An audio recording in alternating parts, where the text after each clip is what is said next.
Isso. Paz, sabedoria e força, salve, nação tricolor. Cara, o negócio já começou quente aqui. A gente nem se deu conta da contagem regressiva para começar o programa. Estamos aí, Opinião Tricolor, 6h30 da tarde, sempre aí, quase até 8 da noite. Hoje com muitas novidades aqui, a começar, quero apresentar com muito orgulho, com muita satisfação, um parceiraço de longa caminhada São Paulina, de trilhar forte, de objetivos, de posições fortes e contundentes, que vai fazer parte da bancada da Opinião Tricolor e vai estar toda semana conosco aqui, o nosso Aurélio Mendes, meu parceiro. Bem-vindo à casa, bem-vindo à Opinião Tricolor e vamos causar, hein? Vamos sim, Pote, obrigado pelo convite, né? Agradeço você e a Aninha pela confiança a mim depositada. Quero aqui também deixar um agradecimento à minha família, que sempre apoia tudo que eu faço, e toda a equipe do Isto é SPFC, que a gente conversou lá, falei que eu ia vir aqui integrar a bancada, me apoiaram também, e aos amigos essenciais para mim recentemente, que é a Tati Catarina, o Fúlio Chapola, os caras são sensacionais para mim. Quero mandar também um abraço para a Camila Ribas, que eu conversei com ela hoje e ela me desejou boa sorte, com todo carinho, na minha estreia.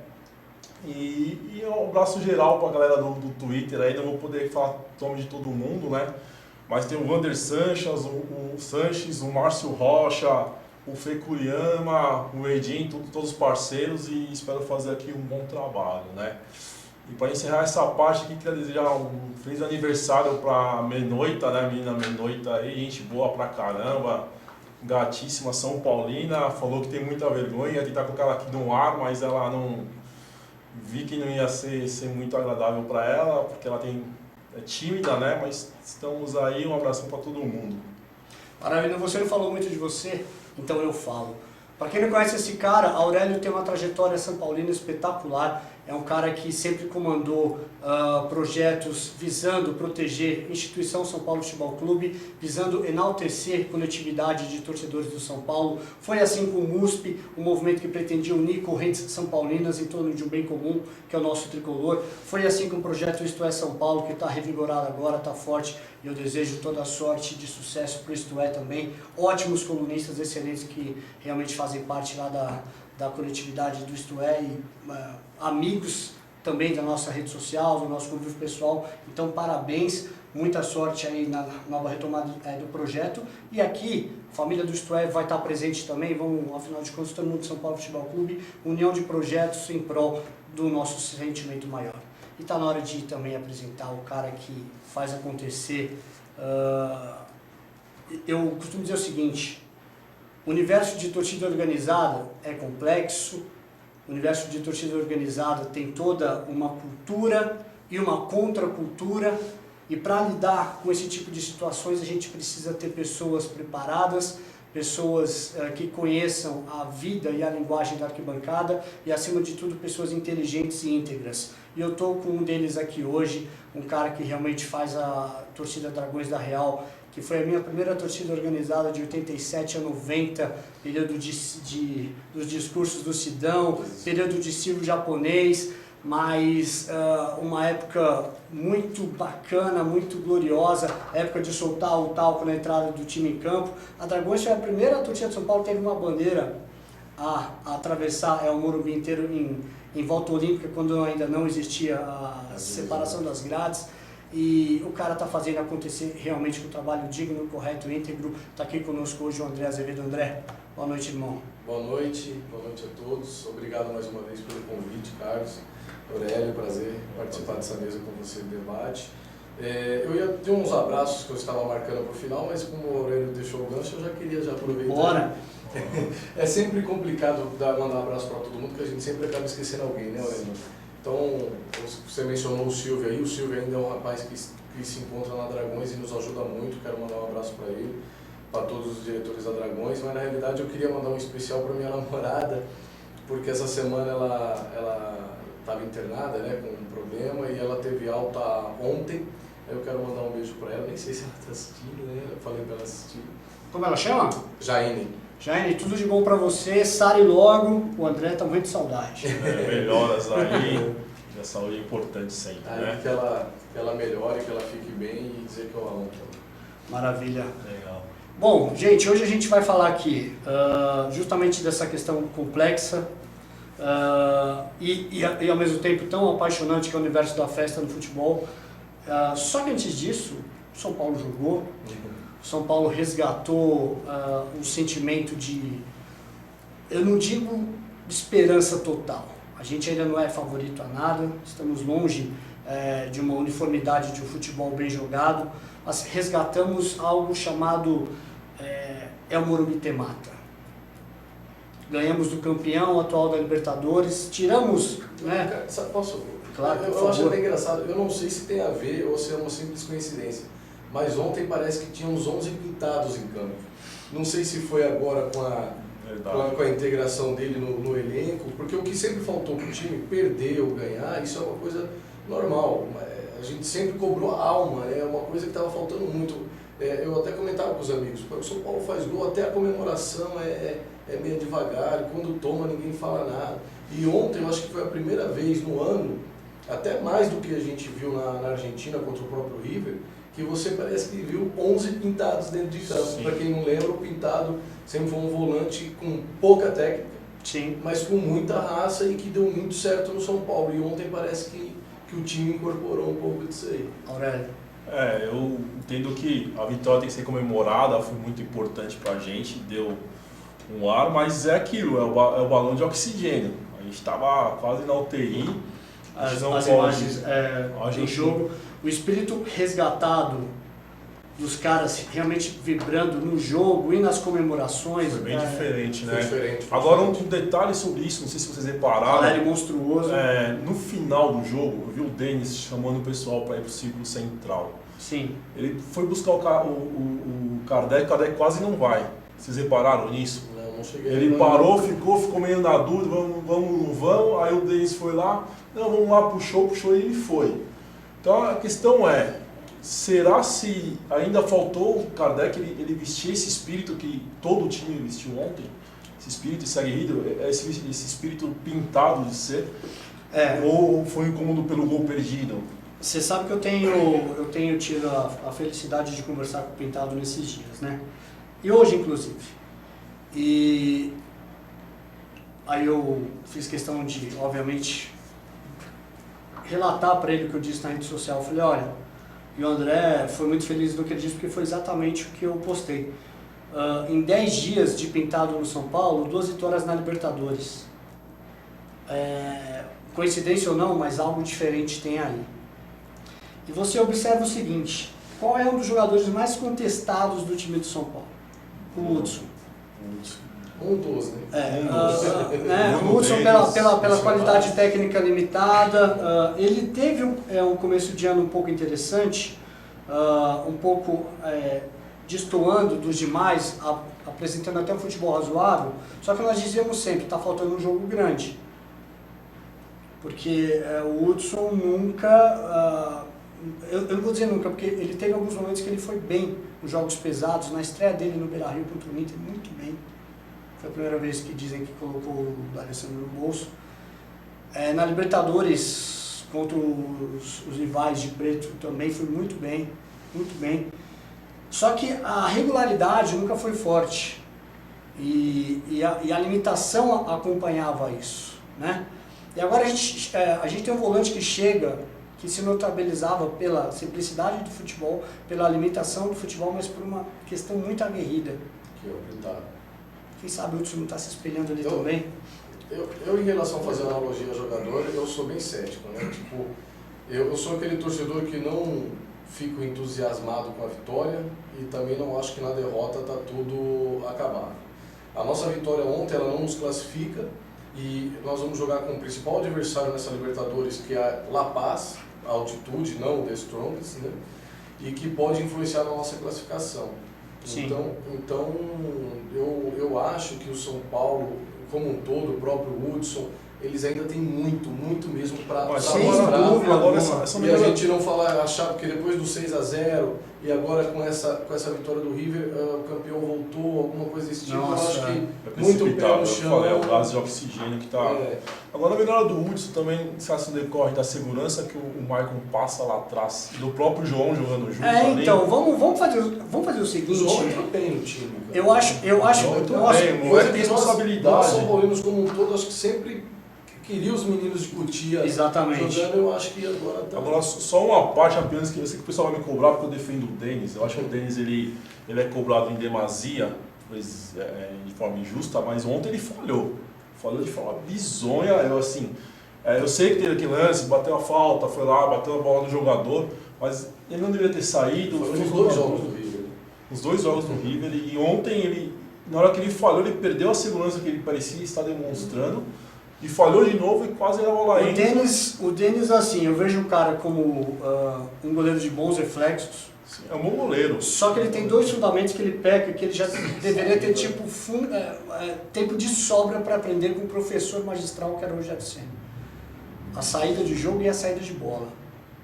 Ele para sair jogando ele não vai bem, e ele para sair do gol também não vai bem. Mas se ele fizer o beabá embaixo da trave, que ele faz muito bem, É. a gente já teve provas disso no passado. E a gente não pode se esquecer que nessa fase atual, a pressão do Denis não é muito positiva, porque a gente está sem goleiro reserva. O Renan não está à disposição. O Renan está em recuperação. Então, a gente vai de Léo, não dá, vamos segurar a onda, porque, Nós sabe... não temos um goleiro à altura do nosso clube. Não, olha, sim, mas mas- ontem eu li um comentário no Twitter, desculpa agora, não vou me recordar quem foi sensacional, o cara que escreveu. Eu procuro entender o Denis, porque o Denis, ele é o cara que, é como se ele entrasse para cantar no palco Após o Sinatra. após o Sinatra. Após o Sinatra. É difícil. Velho, É difícil. para Mas- qualquer um, até pro consagrado, ia estar sendo cobrado aqui. Sim, mas o que eu questiono é assim, todo mundo fala do Renan. Sim. Muitos não viram como o Renan joga. Ele jogou 7, 8 partidas pelo São Paulo. Sim. Não dá pra... Eu acho que é muito prematuro falar o Renan é muito melhor que o não dá, Denis. cara. É diferente, o São Paulo virou e falou assim, eu vou contratar o Cavalieri, que é um cara experiente, um cara já consagrado. Sim. É diferente. Você fala assim, não tem como deixar o Denis titular hoje, pela insegurança que às vezes ele passa, e o Cavalieri no banco.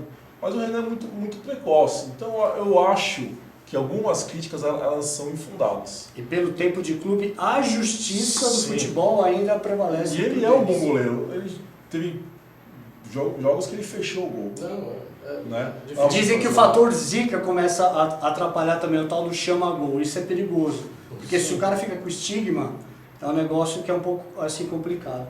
Mas eu queria juntar, além do Pintado, eu não posso me furtar nesse momento de falar do Balsa também, que foi extremamente contestado em diversas situações, principalmente por insistências recorrentes. Primeiro com o Centurion, a questão da zaga. Mas eu acho que a gente tem que analisar 2 coisas.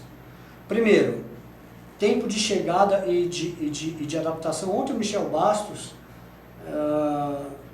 depois do jogo, ele deu uma entrevista que eu achei muito interessante. Ele chegou e falou, em relação ao técnico, né, que nada mais justo que o cara que está vindo de fora ter um tempo para ser cobrado, para ser ambientalizado com não só questão de futebol, questão cultural também. Cultural, Né? E além disso, jogadores que acompanham um perfil estrangeiro, que também precisa ter esse casamento. André, na semana passada nós recebemos o Gilberto Sorriso aqui.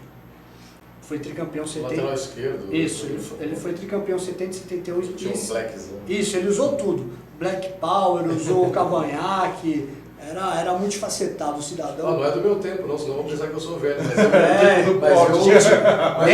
Mas eu sempre fui um São Paulino, assim, de acompanhar a história do clube. Sim, Nem do meu. Mas aí eu fiz um paralelo com ele, que é o seguinte, o Gilberto, ele quando foi promovido para São Paulo, ele foi prata nosso também. O Gilberto tinha o Poi como técnico. E ele conviveu com a chegada do Pedro Rocha. E olha o paralelo interessante do Pedro Rocha e do Pablo Furlan. Hoje nós também temos um técnico argentino, com chegada de jogadores, vamos dizer assim, um reingresso de jogadores uruguaios, temos jogadores argentinos também. E eu perguntei para o Gilberto, falei, olha, qual era a dificuldade, qual era o segredo para você aliar nacionalidades extremamente rivais entre seleções, argentina, uruguaia, brasileira, num grupo. O Gilberto falou, só tem um, respeito e hierarquia total ao técnico. Deixar o que ele tem que fazer do jeito que ele tem que fazer e não se contestar internamente. E aí ele me falou uma coisa que eu achei absolutamente surreal. Por essas situações de grupo, sabe quem foi boicotado no São Paulo? O Pedro Rocha. Precisou o Gerson sair do São Paulo para o futebol do Pedro Rocha começar a realmente ser espetacular. E então, quer dizer, até para cara muito bom existe o problema do grupo, do ambiente, e o Balsa está com poucos meses de São Paulo, tem 2 Libertadores nacionais, mas não conhece nada daqui. Dificuldade de idioma, a gente, eu acho que precisa entender que tudo que aconteceu em termos de elenco, em termos de limitação, a gente não tinha um cara fera no banco para um cara ruim estar jogando. Não, era tudo nivelado de regular para baixo. Desculpa te interromper, cara, mas só a comparação que você está fazendo dos nomes que o Boy tinha, não. chega a ser injusto. Não tem a dúvida. Hoje a gente contesta os que jogam, imagine os reservas. Não tem a dúvida. É o paralelo em relação à questão do respeito ao treinador. Hoje, até em off, conversando com os amigos hoje, eu até mencionei que essa atual situação do time, com o Muricy, com o Osório, Paulo Autori, que foi um treinador que todo mundo quis, você viu? O problema hoje é o ambiente do São Paulo, a crise política do São Paulo, os jogadores sem montar. Então é um contexto que, se você colocar, se vier São Paulo, você não vai fazer essa diferença toda. Essa pergunta foi feita para ele também. Aí eu falei, existe time campeão com diretoria ruim? Não tem jeito de blindar. Então, tem toda a razão. O Paulo Autori era unânime. Depois, a mesma unanimidade foi para ele sair, porque os resultados não vieram, e já era crise política. É verdade. E se a nossa crise política são 8 anos de crise política. Sim. E ao longo desses 8 anos nós temos um título, que é o meio tempo da Sul-Americana. Sim. Então, não é agora essa crise política, né? Também colocar só na conta do Leco ou de qualquer outro. É uma coisa que vem de longa data. Que eu acho que hoje a joia mais preciosa que nós temos no time é o Ganso. Apesar do Caleri implacável, mas é o cara que está fazendo o jogo, precisa fazer o jogo acontecer. E ele está fazendo o quê? A chegada ofensiva como nunca fez antes, ele está sendo o protagonista que nós sempre cobramos da tradição da camisa 10 do São Paulo. Mérito do técnico. Carlos, mas ruim ele crescer na hora que o contrato dele está para acabar, né? Não, então, em tempos... Isso é uma falta de sorte. Em tempos de Lei Pelé, em que a gente vive um futebol que a linguiça come o cachorro, realmente precisa ter muita habilidade para essas questões de ambiente, de grupo, porque é complicado. A gente teve uma questão no início do ano, e vamos falar de novo da crise política, em que o elenco de São Paulo tinha atraso de dias de imagem, e a diretoria foi atrás de um jogador, um atacante de Série B por 4 milhões. Na minha opinião, o dia que o Leandro Guerreiro foi para a rede social para desabafar contra o então vice-presidente de futebol, contra o Ataíde, eu concordei demais, porque era uma tecla que eu já vinha batendo há muito tempo. O Chiesa, ele não foi causa de nada, ele foi consequência. Eu acho que ele encontrou um ambiente viciado. Por mais que tenha sido errado contratar, por mais que o cara tenha tido um piti depois para ir embora, mas ele chegou sem culpa de nada, de uma situação em que se coloca no lugar do Michel, do Ganso, do Rodrigo Caio. Rodrigo, Michel, segura aí que nós vamos pagar, a coisa tá meio punk, aí no dia seguinte chega um cara de 4 milhões aí. É complicado. E o cara que pesa, tinha cara. muito para provar ainda, né, meu? Planejamento, Não é isso, que sabe? vai entrar, vai vestir, Esse vai... caso do Chiesa também é bem... A ausência da blindagem de um profissional boleiro que chegou depois, por isso que, novamente, parabéns Pintado por esse início de trabalho. Então tudo isso corrobora demais. Porque hoje nós temos o quê?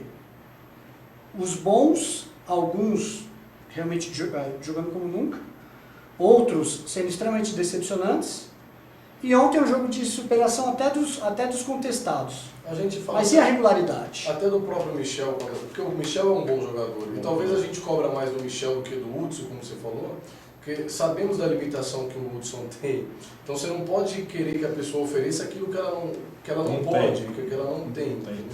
E às vezes o do Michel é porque o Michel ele estava num momento melhor do que o do Ganso e agora meio que... Mas me parece que a torcida pega muito no pé do Michel, muito mais pelas condutas dele extra-campo do que... Muito mais pelas entrevistas. Agora pela fala em atitudes. Porque tem muito jogador que desenvolve um futebol muito mais raso do que ele em campo e não é tão contestado. Ontem ele mostrou que, ele, embora não tenha sido um dos destaques da partida, ele jogou bem. Ele é um bom jogador. Sim, ele é um cara que joga pro time, ele não sabe, então... Ele jogou mais focado. Eu diria que não fez um bom jogo ainda, precisa provar mais, perto do que foi a Libertadores de 2015, em que ele foi provavelmente o melhor jogador do São Paulo da Libertadores passada. E por incrível que pareça, na sequência é o Centurion, que entrou, inflamou, dava a entender que seria uma outra realidade, depois caiu aí num lugar comum. Mas assim, eu acho que o desafio, está muito claro isso para Balsa, para Pintado, para nós torcedores, é a questão da regularidade. A gente tem hoje um zagueiro com cara de zagueiro. E está começando a impor liderança de zagueiro, que é o Maicon. Mas outra vez o São Paulo acerta errando.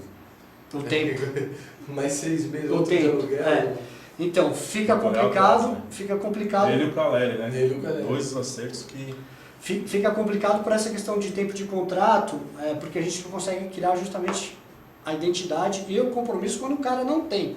Mas o Maicon está demonstrando ter. Mas a questão é isso, o São Paulo precisar lá na frente. Né, Carlos? Parece, tudo indica que ele quer ficar. E tomara que possa ocorrer algo nesse sentido. Parece que esforços vão ser feitos nesse sentido. Aí existe a valorização financeira, até pelo que ele vem demonstrando dentro de campo. Mas merecido, nesse caso. Sim. Não, a valorização em relação ao clube, ao Benfica, né? Sim.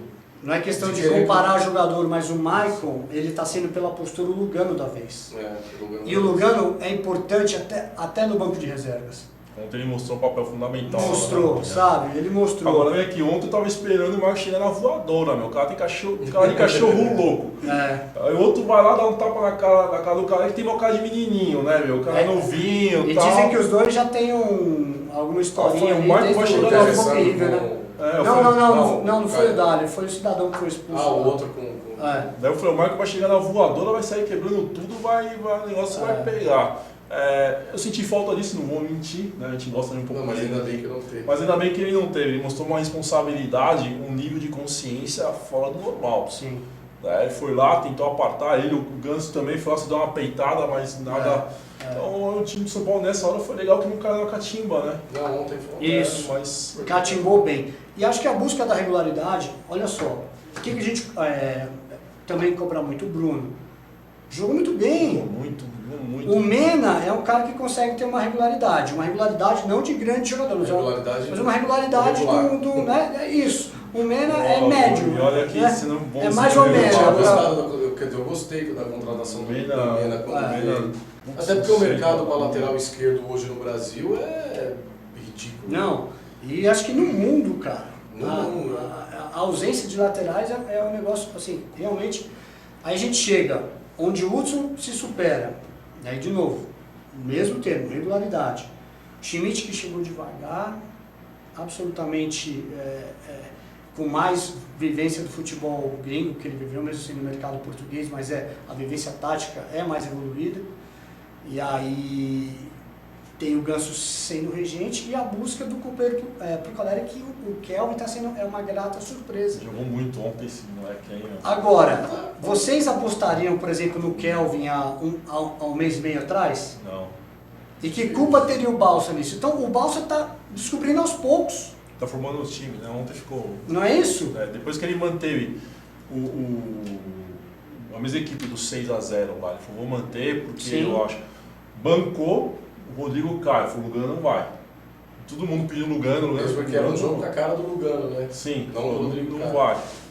Então, pra mim tá claro que eu defino o time dele. Né? E aí o rodízio vai ser em cima desse time aí. Agora, no final de semana, o que vocês fariam do Campeonato Paulista? Cara, pelo amor de Deus, o São Paulo ele tem que ganhar desse time aí. Não é nem só pela classificação, é por causa do Vampeta. Exatamente. O Vampeta é desgraça. Ele não pode pensar em ser eliminado, porque, não dá pra ver. Mas não, mesmo assim, mesmo o time... Você levaria todo mundo. Levaria todo mundo. E aí, Adriano? Mesmo porque o outro jogo é na quinta, né? Ganha um... Sim, eu acho que dá pra dia levar a mais. assim. Mesmo quem tá com uns 2, 3 jogadores diferentes, assim, pra não exigir de todo mundo na mesma hora. E for trocando no meio do jogo, acho que é o interessante. Schmidt mesmo que já foi expulso, ele já pode entrar O jogando. Schmidt, o Lugano acho que pode ir jogar também. Então, mas eu entendo a linha de vocês, eu já penso diferente, eu levaria o Sub-15 para lá. Obviamente que o São Paulo vai fazer isso, mas assim, o São Paulo fez uma campanha de nono colocado. O São Paulo em nenhum momento priorizou o campeonato e mais uma vez a perda de identidade nos clássicos foi flagrante. O que vai acontecer com as resoluções da federação? Daqui a pouco a gente vai começar a falar de torcidas. Vamos ter torcida única. Se o São Paulo passar pelo Audax, vai jogar Itaquera ou Vila só com torcida dos caras. Eu tenho uma tese, André, e você que vive demais arquibancada viajando pelo país, eu acho que os clássicos morreram. Eles já estavam mortos antes do torcida única. Isso, com a questão, assim, com a Mas questão da alimentação. Porque hoje, você tem o São Paulo e Palmeiras, o São Paulo e Corinthians, o São Paulo e Santos, para mim, é a mesma coisa que ir jogar com o Grêmio no Olímpico, com o Inter no Sul, você vai ter um pedacinho. Exatamente. Com o Flamengo no Rio de Janeiro. Então, o futebol se tornou isso. A rivalidade do clássico estadual está morta. Mas é engraçado que se você for conversar com o lado oposto disso, a visão deles é a mesma, entendeu? O problema é que dirigentes dos 4 clubes aí, eles foram amadores na construção, da forma que eles acabaram levando a própria conduta deles assim, em relação à frente dos 4 grandes, entendeu? Tá. E essas brigas e essas rivalidades foram colocadas acima da razão e não pensaram no torcedor. Eu lembro quando muito, eu não sei se foi o Juvenal como presidente, tomou aquela medida que colocou a torcida do Corinthians naquele primeiro momento ali. 2009. Eu vi muito São Paulo, não, é isso mesmo, já era para ter feito antes. Eu falei, mas você se esqueceu que a gente vai ser visitante um dia? Mas aí eu faço uma retificação, né? Você pode procurar, você deve ter essa informação, não sei se o Pote tem, o Juvenal não foi o primeiro. Não foi. Ele fez aquilo em uma retaliação ao que fizeram com o São Paulo. Ele foi o primeiro contra o Corinthians. Quem tinha feito isso primeiro foi o Palmeiras, sim, inclusive na Libertadores, sim, e a gente acabou vencendo lá, que foi aquele gol do Cicinho. Isolaram totalmente com aquele buraco gigante. Na volta o São Paulo colocou a torcida do Palmeiras na amarela, na parte de baixo, nas cadeiras, isso, entendeu? Esse ali foi nós com o Corinthians ainda não tinha. Não, sim, com o Corinthians sim foi o primeiro. E essa com o Palmeiras já mostra o amadorismo, porque era uma decisão, seria muito melhor para os dois na época fazer um Morumbi meio a meio como era até aquele porque ponto. Até então a gente sempre tratou. Porque, cara, só o Santos também fez. Não foi uma decisão nunca hoje da segurança nessa época. Sim. Foi uma coisa dos clubes. Do futebol. Você tá entendendo? Então, instituição. Exatamente. Hoje é a polícia que está falando, não, isso pode, isso não pode. Nessa época, o princípio, o ponto de partida de tudo foram dos clubes. Aurélio, você ia falar dos clássicos? Que eu não acho que os clássicos morreram. Não, assim... Eu acho porque assim... Eu acho que dito torcida. Não, agora, a gente perdeu muito. Conceitual dentro de campo também. Você pega o São Paulo agora vai jogar no Itaquera, ele está totalmente... Antigamente ele tinha um por exemplo, hoje não tem. Por exemplo, os clássicos eles estão morrendo ou o futebol brasileiro está morrendo? Porque é a consequência. Não, tudo está morrendo. Tudo está morrendo. Então os clássicos eu não acho que ele está morrendo por causa dessa parada aí. A questão do 7-1 é mais um circunstancial de tudo que está acontecendo com grandes clubes, com gestão de federações, com a Federação Brasileira e assim vai. Sim, o que a gente perdeu muito, a gente vai falar daqui a pouquinho, o lance das festas. A comemoração daquele brilhantismo que as torcidas uniformizadas elas proporcionavam para o torcedor. Isso sim. Agora, por exemplo, rede social, cara. Cada vez mais o torcedor de rede social ele tem sua importância. Né? Então um clássico eu não vejo assim, pô, todo mundo fica ansioso por um clássico, a gente que fala, chega dezembro, não chega o jogo contra o Corinthians. Então, na questão, aí a gente está falando de duas coisas diferentes. Uma coisa é realmente o conceitual da rivalidade, isso não vai morrer nunca. Não, mas eu tô falando no geral. Isso é o que faz, inclusive, o futebol acontecer. Sim. Né? Mas eu digo assim, o clássico, ele também é o espetáculo extracampo. E nisso, absolutamente, foi sepultado, primeiro por dirigentes e depois por essa questão arbitrária e absurda que está acontecendo no futebol. É até engraçado você falar isso. Ontem teve o jogo, tal, o São Paulo venceu. Hoje, nos jornais, uma grande parte das fotos foram da festa fora do estádio. Exatamente. Então, só para você entender como essa essência realmente morreu e é importante. E as fotos correram o mundo. Exato, que a própria mídia, escrita ou não, ela usou a festa que foi feita fora do estádio. Sem dúvida. E aí nós, torcedores organizados, a gente tenta colocar isso para eles, que em momento nenhum essa festa, se a gente transpor ela para dentro do estádio, ela não está atrelada à violência. Pelo contrário. Exatamente, pelo contrário. A violência é uma coisa que tem que ser tratada de uma forma totalmente diferente do que segregação, do que você tirar, do que você excluir, do que você punir. Então a gente precisa achar esse equilíbrio. A cabeça vazia gera a violência para quem tem caráter, para quem tem índole para isso. Agora, se você mantém uma entidade, uma organização ocupada em realmente fazer festas extraordinárias, até o cara que é envolvido assim pro lado errado, que faz parte de uma torcida organizada, e a gente daqui a pouco já está... A gente já está mornando para entrar no assunto, mas assim,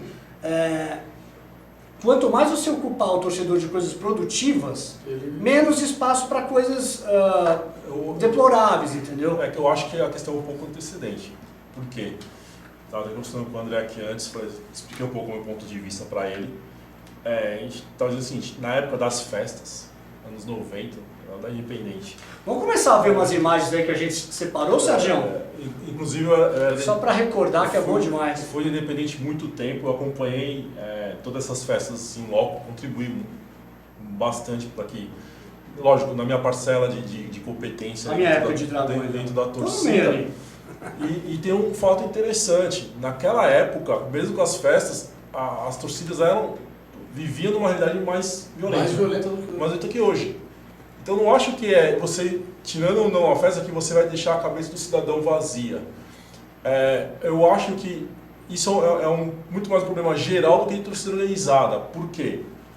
O brasileiro em si, ele não tem educação, saúde, né, que são conceitos básicos. E segurança. O que acontece? Tem um fenômeno social, tá, da criminologia, da sociologia, que a pessoa, quando ela se sente um ninguém, ela vive num vácuo, que é o que eu estava dizendo.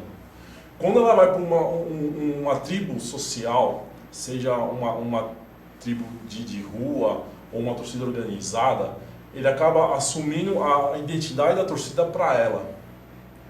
Entendeu? E é aí que ele acaba colocando essa identidade acima dele próprio.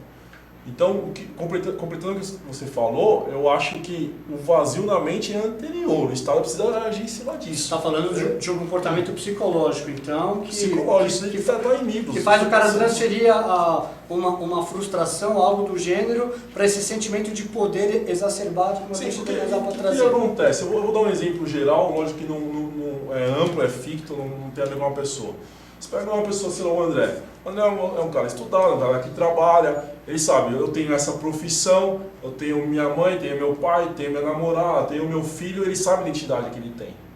Só que a realidade de muitos por aí não é essa. É o cara que não tem estudo, que vai pra rua logo cedo, pedir dinheiro, trabalhar, engraxar, ou cai até na criminalidade. É o cara que chega em casa, vê o pai bêbado espancando a mãe. Então tem muito problema. O que acontece? Esse cara se sente um ninguém, ele se sente o mal do mundo. Ele não tem uma identidade, né? Então, às vezes ele tem vergonha da própria identidade. E aí quando ele vai numa torcida organizada, seja Dragões, Independente, Mancha Verde, Gaviões, qualquer torcida, ele sente poder. Ele sente o poder, ele se sente vivo.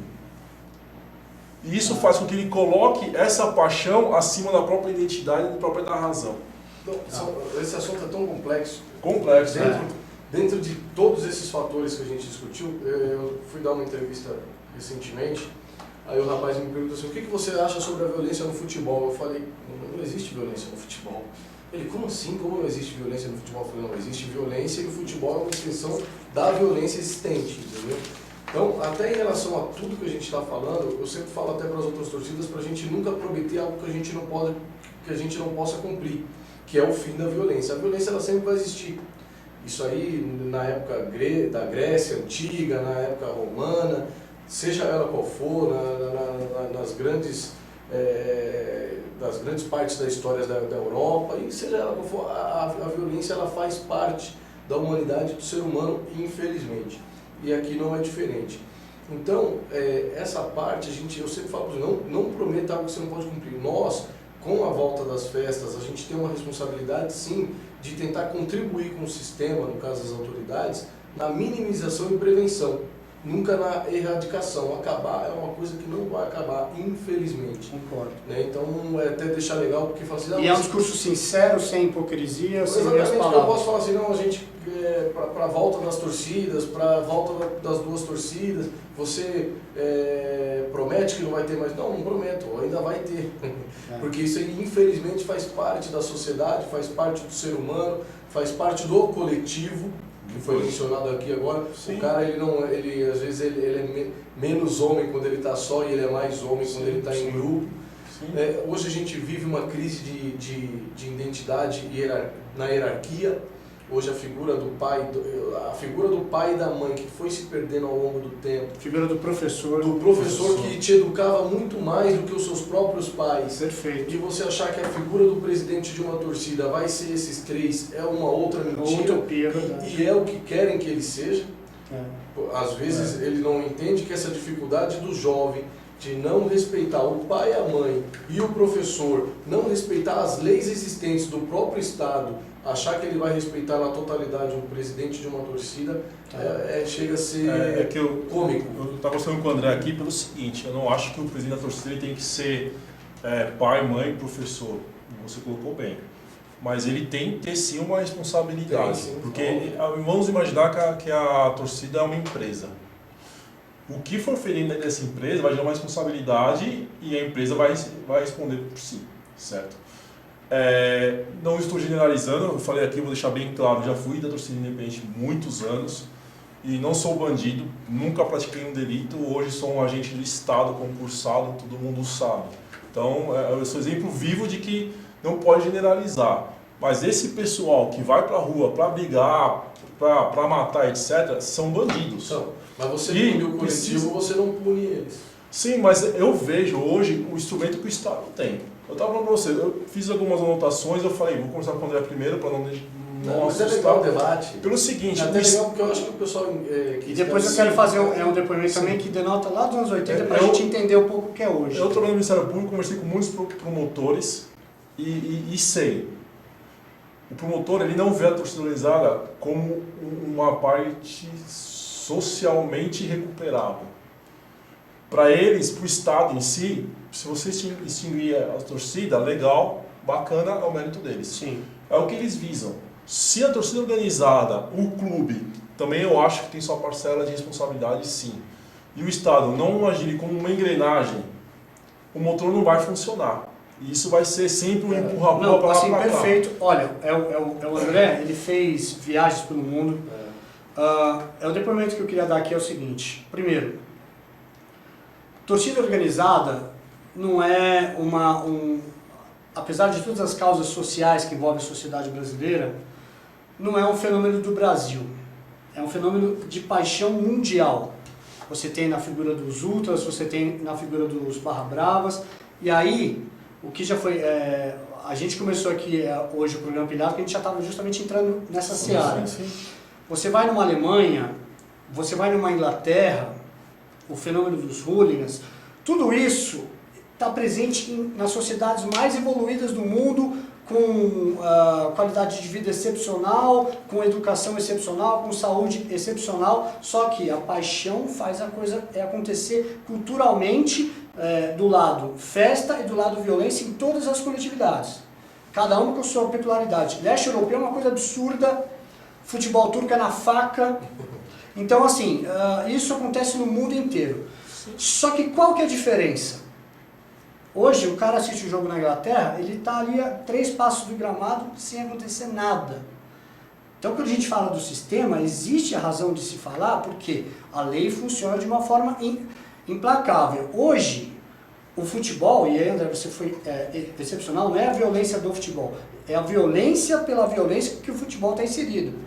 A gente vive num país em que a gente vai passar a festa de final do ano, a gente tem medo de ir na casa do parente voltar porque tem luto de Natal. Porque o criminoso está na rua e está matando de novo, e está assaltando de novo. O Brasil tem 5 cidades entre as 10 mais violentas do mundo. Então, se eu for aumentar o número de cidades, aumenta o nosso número de... E é um número concreto, não sei se você sabe, André. No estado, 92% dos homicídios praticados, eles ficam sem apuração. Eu vi isso. É uma Você coisa... não- se você você viu não- que recentemente se matou mais no Brasil nos últimos anos do que na guerra Sim. do Iraque. Então, acontece. São 55 mil assassinatos por ano. 92% dos homicidas estão nas ruas não identificados. E agora, Isso fica a pergunta. só complementar, é um dado alarmante. E dos 8% que sobra, só 40% mais ou menos chega em condenação. Sim. Então isso mostra que o Estado é falho. É falho. Isso não E aí a coisa se transfere pro futebol, só desculpa, André. Não, assim, porque eu não falo muito assim. não, então, que eu não consegui concluir. Se o sistema permite que o criminoso que feriu uma família, que traumatizou uma família, volte para a rua, o que esse mesmo sistema vai fazer com... Olha, assim, por exemplo, teve o último confronto aí no derby. E deram um flagrante lá que levaram 60 caras para a delegacia.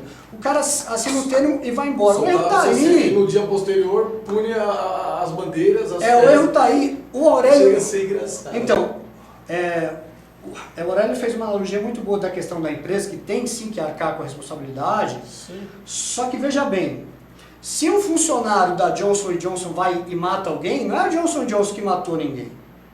É esse funcionário. Então, eu acho que o caminho, e é por isso que eu queria fazer essa cronologia, o caminho começa de você realmente mudar a tipificação.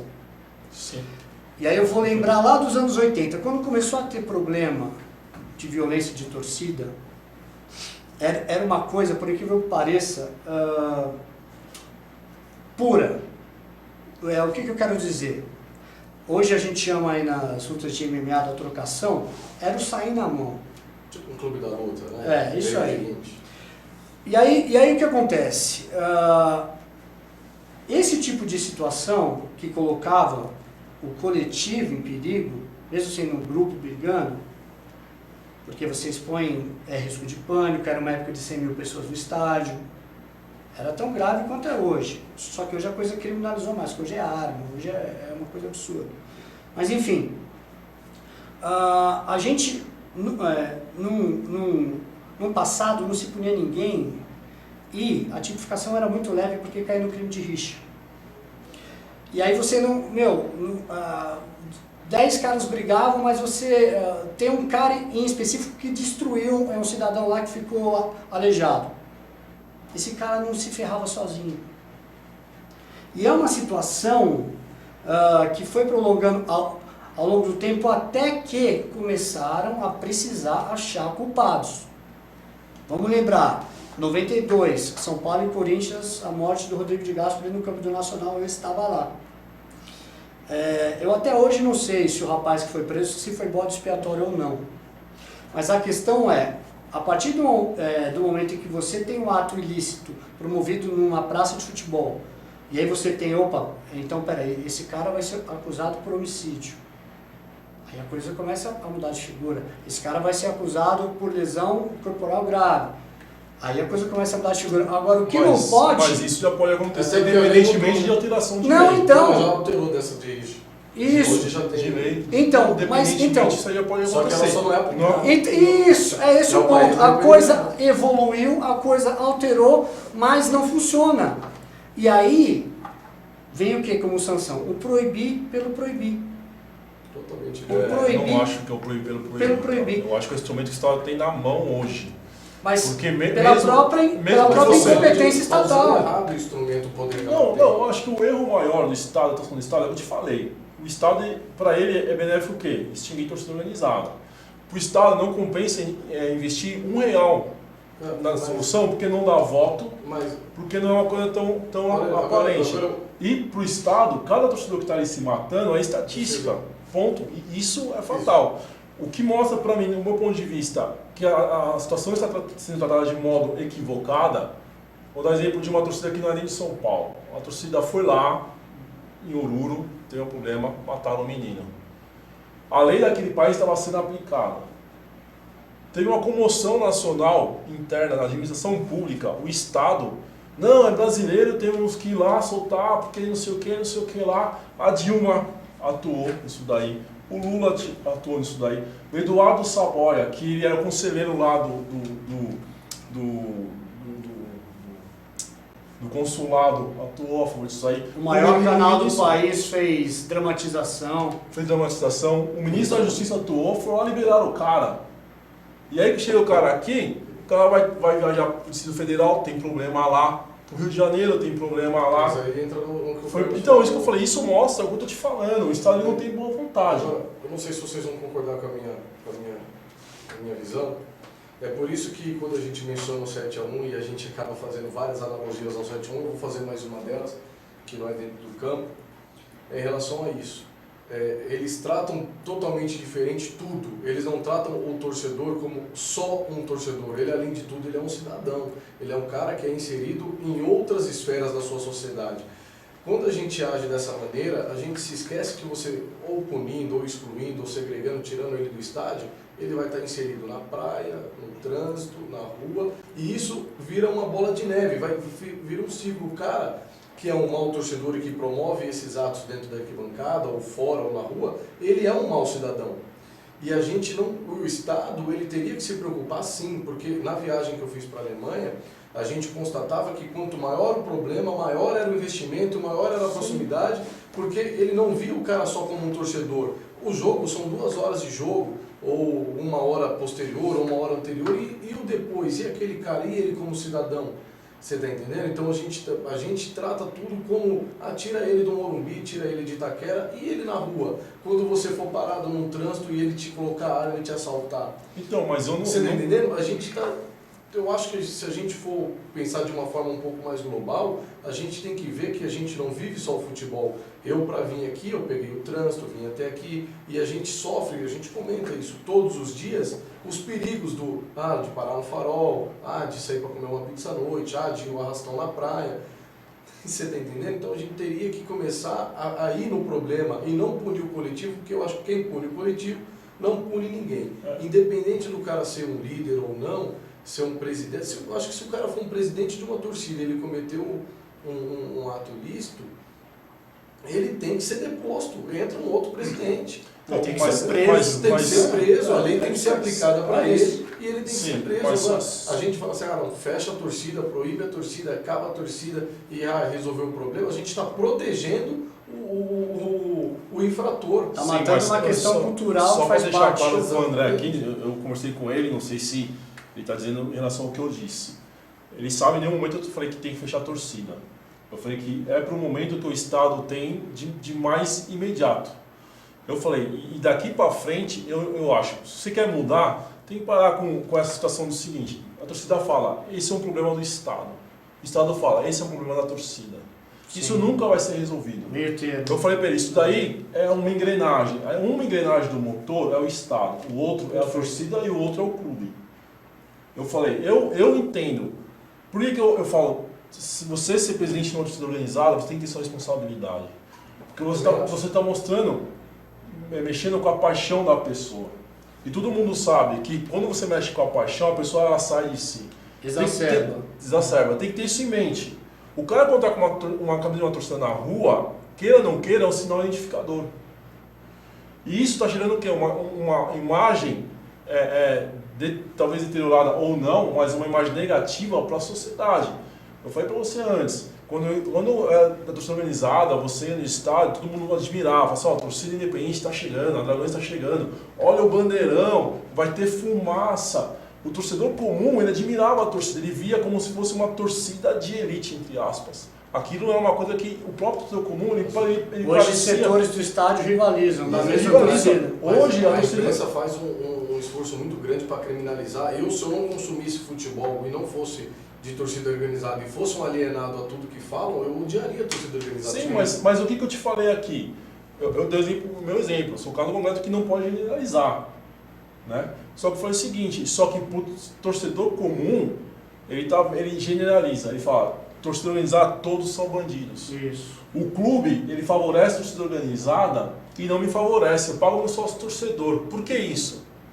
Por isso que eu falei, é uma engrenagem. Se o torcedor comum está questionando isso, que o clube seja transparente. Eu não vejo problema nenhum. É que o que acontece, como acontece no país também, a maioria dos bons está pagando pela minoria dos maus. Perfeito. E só para fazer um contraponto, é assim, eu acho que essa medida foi tão patética do Ministério Público, com a Federação. Não, a Federação não, Secretaria de Segurança. A Federação não tem nada. Ok, então, Ministério Público e Secretaria de Segurança Pública. Ok. Mas o Moraes e o Castilho, né? Mas o buraco já começa lá embaixo também, porque cabe, acho que a Assembleia Legislativa normatizar a volta da festa também, né? A votação dos deputados, sim. Mas vamos lá. Foi dito aqui que o Estado tem só essa ferramenta na mão. Aurélio, é justamente o contrário. Nesse momento. Então, mas é justamente o contrário, e eu explico por quê. Existe um negócio chamado cadastro. A Federação Paulista vai lá e obriga que todo torcedor organizado junto com as autoridades tenha um cadastro para você poder entrar paramentado no estádio de futebol. Somado ao cadastro que identifica o torcedor, só com esse cadastro o cara com a camisa da torcida organizada vai entrar no estádio, tem o chamado monitoramento, as câmeras de monitoramento. Então você tem o uso da tecnologia e o uso da identificação dos caras. Se você proíbe por proibir, como já foi feito lá em 95, você está deixando todo mundo na clandestinidade. E na clandestinidade é muito mais difícil identificar do que você ter o cara identificado, cadastrado, uniformizado. Uma briga semana que vem, a gente vai culpar quem? Exatamente. A torcida, mas ninguém paga o mesmo crime. Teve um episódio no ano passado que não envolveu a torcida organizada, o time, para variar, numa situação complicada, e alguns jogadores foram hostilizados na saída do jogo, chutaram o carro do jogador, não foi torcedor organizado, foi torcedor comum. Daqui para frente você nunca vai poder saber quem é comum e quem é organizado. Exatamente. Então, mas eu acho que a solução é mais imediata. Eu não acho, de fato. Não, é imediato sem dúvida, mas injusto. Mas é injusto, exatamente. Injusto, mas eu digo assim, por exemplo, uma coisa é a responsabilidade penal, outra coisa é a responsabilidade civil, que é a que acaba incidindo sobre a torcida. Ninguém vai chegar lá, vai pegar, André, você vai pra cadeia porque um torcedor comprovadamente da Dragões foi lá e matou um torcedor rival. Perfeito. Entendeu? Então é civil, fala assim, você não vai levar a bandeira, os caras estão usando isso como arma. Então, o que eu acho? Eu falei, o Estado vê o torcedor organizado como estatística. Eu acho que se ficar esse empurra-purra, a gente vai daqui 10 anos estar debatendo exatamente a mesma situação. Eu acho que cabe também a torcida mostrar o seguinte, eu estou fazendo a minha parte, faça a sua.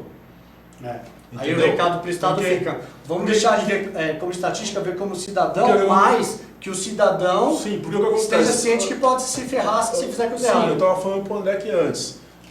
O direito penal não é só a pena privativa de liberdade, não é você chegar e jogar o cara na cadeia. Sim. Se pegar um cara que pratica rixa, ou qualquer utilização corporal leve na rua, coloca o cara para fazer curso, para estudar penas restritivas de direito. Penas substitutivas. Isso é salutar. Vamos exigir, o André da associação, vamos exigir, então, que o Estado ele faça uma lei, Estatuto da Torcida Organizada. Chama os torcedores organizados, os maiores IS, chama o Ministério Público, chama o Ministro da Justiça, o Secretário de Segurança Pública, vamos conversar, vamos debater. Vamos trabalhar numa engrenagem harmônica. Esse é um problema. Porque igual você falou, chamem. O problema é que quase tudo que é feito, existe já essa para discussão. terceiros. Por exemplo, a Anatorg, por exemplo, ela tem até um lema. Fala um pouco da Anatorg para o torcedor conhecer. Então, ela tem esse lema, falem conosco, não sobre nós.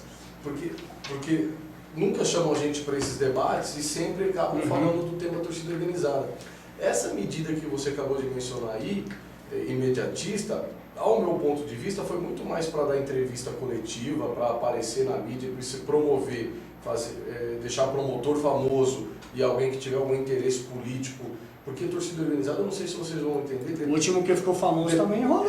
Então, ele ficou tão famoso que aconteceu isso. Depois do clássico entre Corinthians e Palmeiras, e que teve aquela confusão, se falou mais sobre torcida organizada, inclusive com grandes matérias em grandes jornais da televisão, do que do impeachment, do que outros assuntos recorrentes no país. Olha a importância que eles dão à torcida organizada e ao futebol. Entendeu? Então, para se autopromover, é uma mãe. Isso aí só foi um componente. Deixa eu só fazer uma pergunta que é de curiosidade, mais uma da própria Anatorg. Esse relacionamento funciona na prática? Lideranças conseguem conversar? Como isso é a realidade? Tá, então a Anatorg ela nasceu em dezembro de 2014. Ela é nova, então tem 1 ano e meio. Tá. A gente não vai mudar em 1 ano e meio uma cultura de 30 anos, 40 anos de rivalidade, de falta. Não vai mudar, assim, não vai mudar com 1 ano e meio. Em reuniões da diretoria da Anatorg, a gente até conversa que a gente acabou evoluindo mais do que esperava, mas que a gente entende que o aceitável de tudo isso que você acabou de falar vai entre 5, 6 anos para ir quebrando alguns paradigmas, algumas barreiras e algumas coisas. Em relação a isso, a nossa principal finalidade, quando foi, a Anatorg ela veio para defender as torcidas, para defender o torcedor, ela também tem essa finalidade de defender as torcidas, não o torcedor.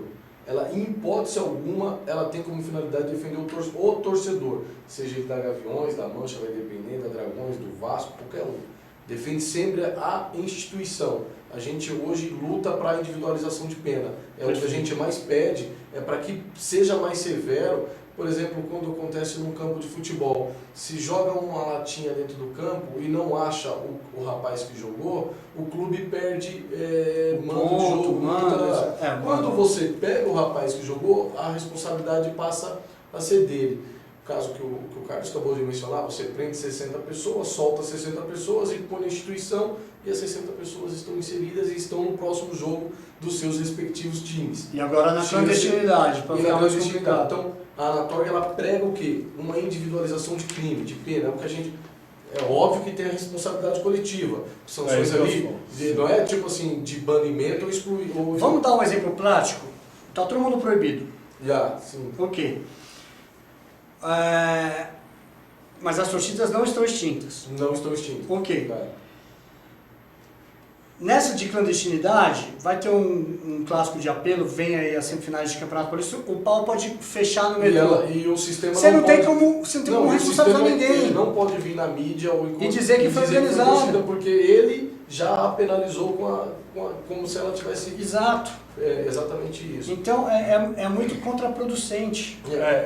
Eu tenho um pouco, discordo um pouco do ponto de vista pelo seguinte, né? Em tudo no direito, você tem divisões de responsabilidades. A individualização da pena que você prega é a pena penal. Isso é pacífico. Vou dar um exemplo aqui. Estou numa loja qualquer, certo? E de repente eu saco uma arma e dou um tiro em alguém e mato aquela pessoa, certo? Falando daquela pessoa, é lógico, ela vai querer a minha penalização penal, a minha prisão. Isso é a responsabilidade do Ministério Público atuar nessa frente. Só que a loja, ela também pode ser responsabilizada. Por quê? Ela tem que... O fato que eu dentro dela e eu armado, entrei ali dentro, saquei a arma e matei alguém. Mas eu acabei mencionando então calma aí, então acontece. Essa loja, ela vai ter uma responsabilidade civil, uma indenização a ser paga. Então eu acho que mesmo que eu, Aurelius, se eu for da Dragões da Real e mato alguém, independente da polícia me pegar ou não me prender, e tem que prender, o Estado ele tem que correr atrás, ele tem que tratar isso com seriedade. Eu já conversei isso com agentes públicos bastante, e eles sabem disso. Eu acho que a torcida também ela pode ter uma responsabilidade, que vai ter que ser... Eu acho que não só tem que pode, ser, como tem que ter. tem que ter, mas o que eu não estou de acordo é com a forma que é feita agora. Sim. Que, primeiro, que não te É chama... igual pescar sardinha, você pega todo mundo ali e já era. A primeira arbitrariedade que eles fazem, por exemplo, que eles punem sem te chamar, sem direitos de defesa, por exemplo. Você não participa da construção da sua própria pena, por exemplo. Isso todo réu tem Esse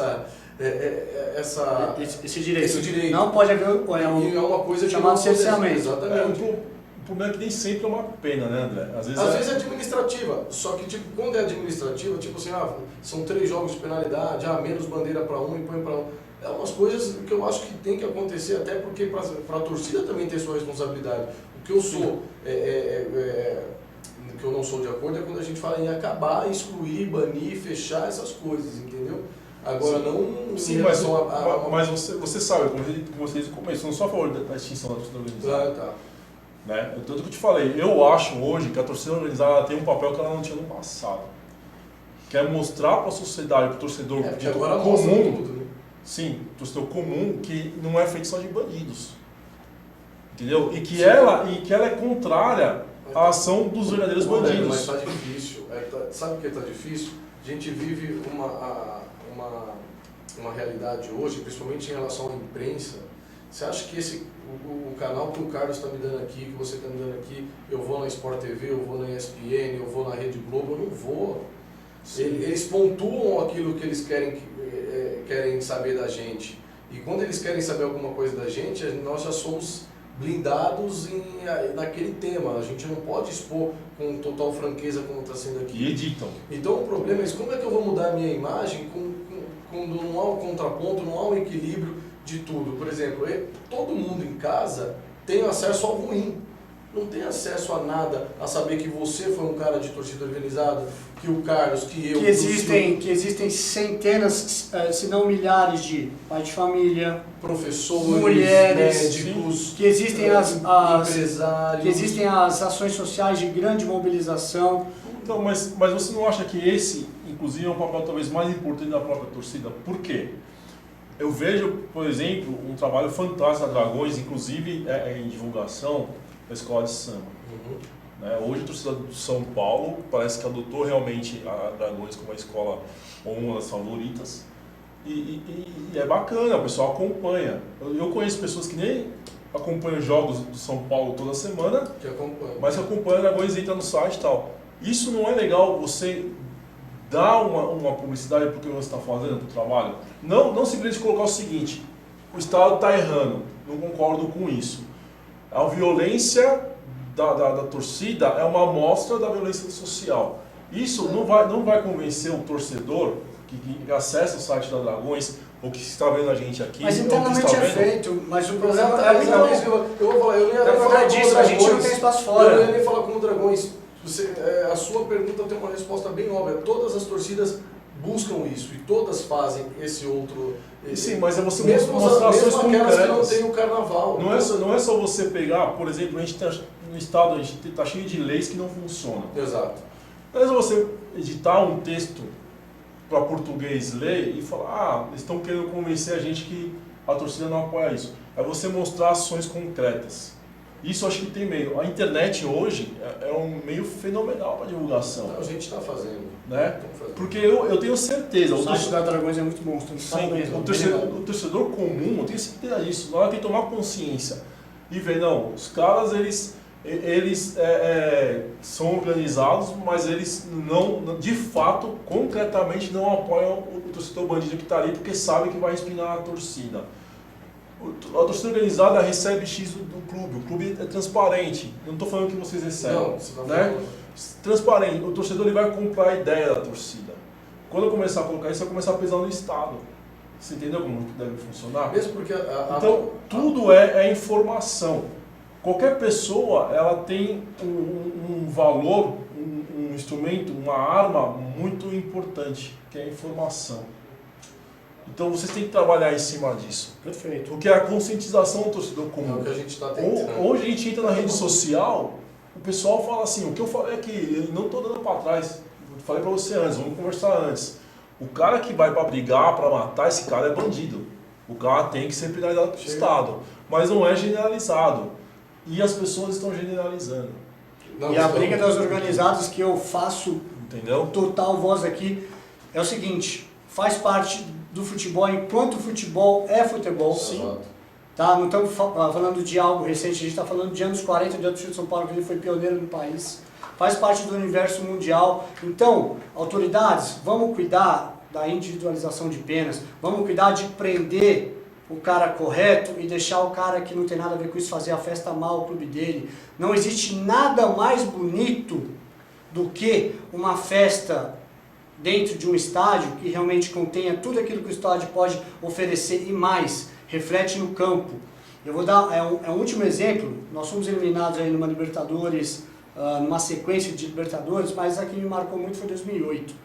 Porque nós tivemos aqui um estádio contra o Fluminense que a gente fez na nossa festa, e o que a gente encontrou no Maracanã, meu amigo, foi um tapa na cara. Porque lá eles com bandeiras, o estádio todo sinalizado. Isso, pensa que não influencia nos caras que jogam bola? Já saímos com 6-0 a favor do... Exato, isso influencia nos caras que entram e falam, nossa, o que é isso? E tem... Você, torcedor, que foi ver, é o jogo do Rogério Ceni mais novo, que não acompanhou, é o que era antes. A gente não tem bastante Libertadores. Olha a diferença do que estava o Morumbi numa atmosfera do jogo do Rogério, do que foi nesse estádio agora com 50 mil pessoas. Tanto é que eles outra mostram mais coisa. a festa de fora do que a de dentro, que não tem. É o 12º jogador, que o estádio lotado sem festa não tem a força do estádio com a Eu festa. São Paulo Atlético Nacional 2 vezes. Eu acho que nós jogamos 2 vezes em Medellín pela Sul-Americana. Teve hora que eu não conseguia ver o jogo. É incrível, lá é incrível. Não conseguia ver o jogo. No ambiente era assim, uma 110 coisa mil, que você... chama atenção, uma coisa bonita. E outra coisa, André, por isso que eu falei, eu sei que sua posição é uma posição muito delicada. Por quê? Por exemplo, o torcedor de rede social é cada vez mais importante. Isso é inquestionável.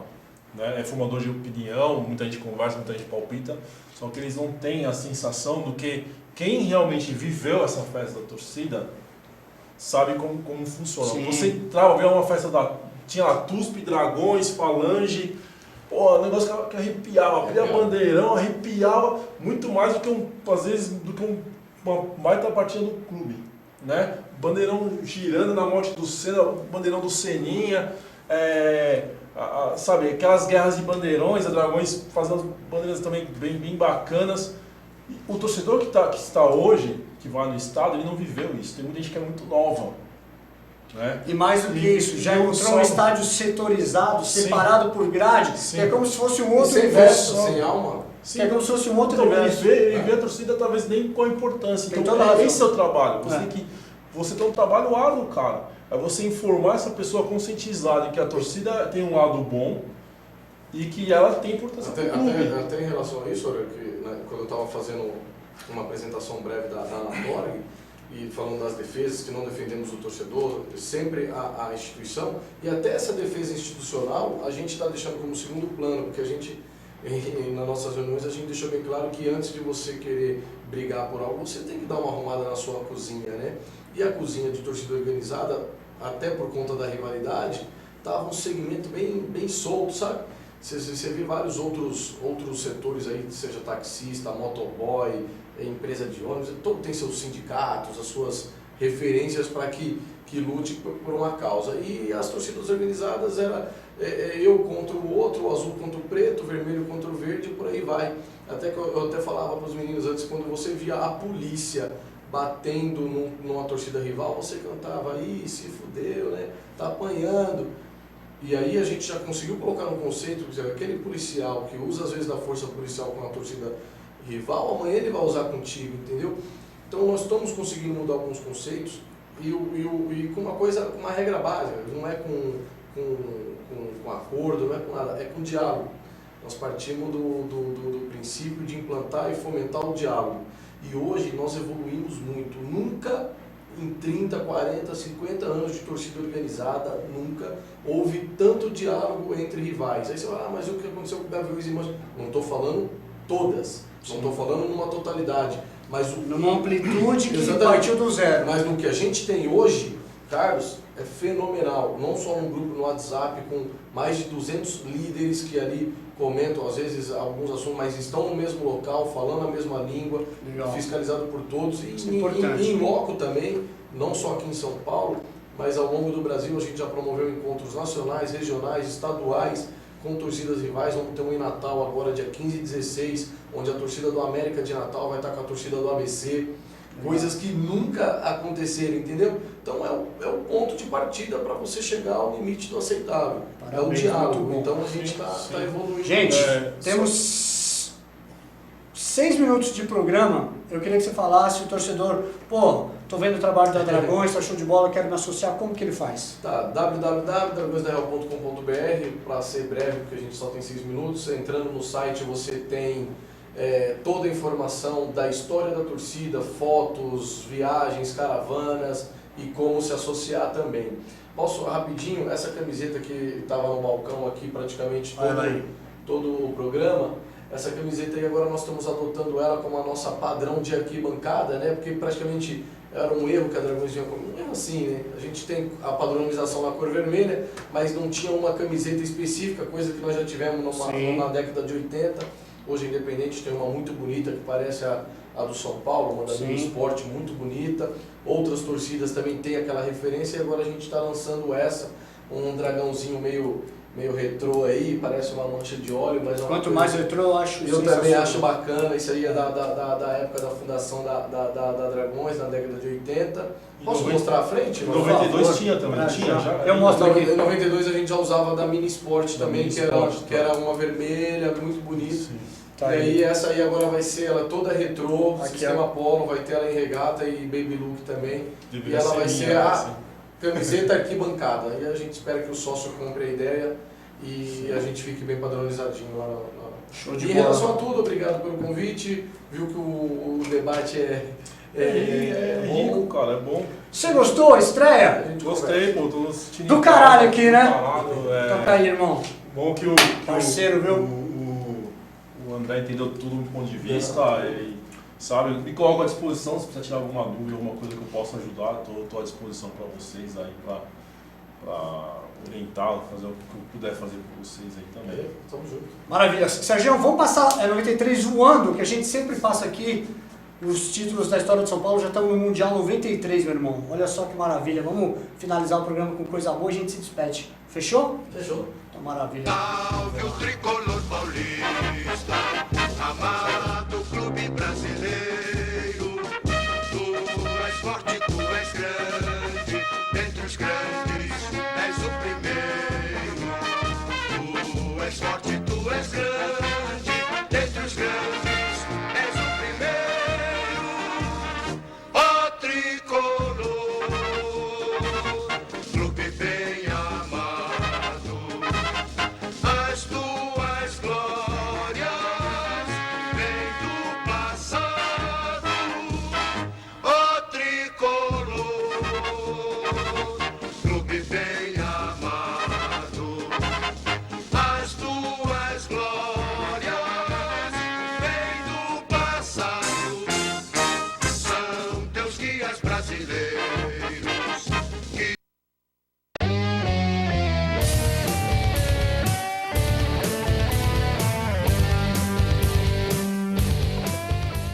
Aí nós tivemos Zete, Cafu, o Valber jogou.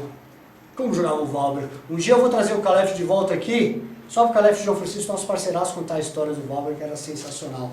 Olha só. Isso foi essencial desse jogo.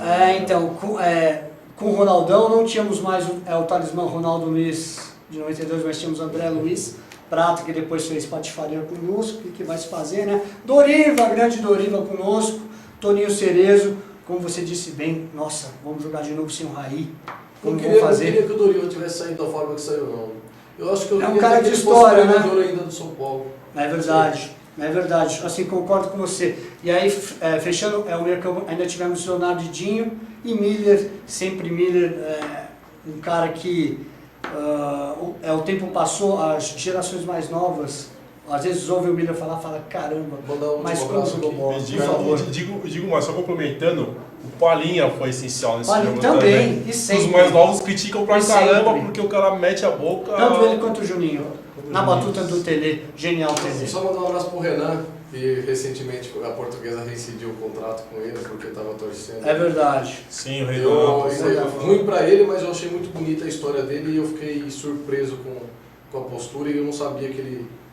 Eu desconhecia que ele tinha essa paixão pelo clube. Sensacional, André. Você só enriqueceu aqui a opinião. Você sabe que a casa é sua. Já veio pro consulado, volta toda vez que precisar. Recado da Dragões, recado da Anatório. Aurelião, Um abraço a todo mundo aí, agradeço a todo mundo a paciência que teve ouvindo a gente falar um monte de groselhas de repente, show de de bola. informação. Hoje foi muito bom, Mas adorei. sempre a opinião é importante, vocês reflitam, tirem as próprias conclusões. Exatamente. Se quiser cornetar, xingar, fiquem à vontade também, porque faz parte. Sigam @dragões _oficial, sigam o Amon78 no Twitter e queria mandar um beijo e um abraço para a Aninha Salma, que é nossa apresentadora, que hoje não esteve conosco.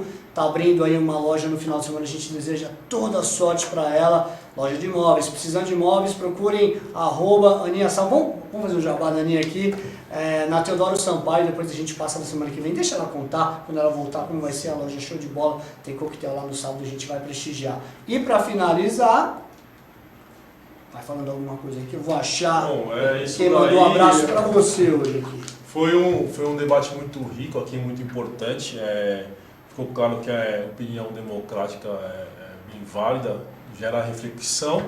E o programa a gente vai tentar fazer isso sempre, né? Sempre questionando, opinando e ouvindo também o que todo mundo tem para falar. Né? Achei aqui, meu brother. O Anderson M. Carvalho, o Elton Rosa, o Caio Santana, o Denis Toledo, o Ricardo Blau, o Flávio Custódio, o Berger, o André Andrade, o Guini, o Alexandre Gomes, ó. Aí, meu irmão, promessa é dívida. João Paulo Miranda, o João Rácio, o Anderson Magalhães, a Ania Aede, o Douglas Henrique. Ania Aede, Dragões da Real, viu, parceiro? O Eduardo SPFC, o Jorge Japata, o Tima Talon, o Fabrício Arrudo, o Max Cruz, o Eric Gomes, a Victoria Meira, o Castolo, o João Pedro Paiva, o Erickson Freitas. Mas é muita gente aqui. O vai ter impeachment, é isso aí, Muniz, vai ter mesmo. Vai ter. Vai ter Tamires Rocha e muita gente por aqui. Muito obrigado, vocês são a razão de tudo, a razão da opinião tricolor existir. Até semana, dia 28, que vem feriado de Tiradentes aí. Aquele abraço, Até nação. mais. Valeu. Falou.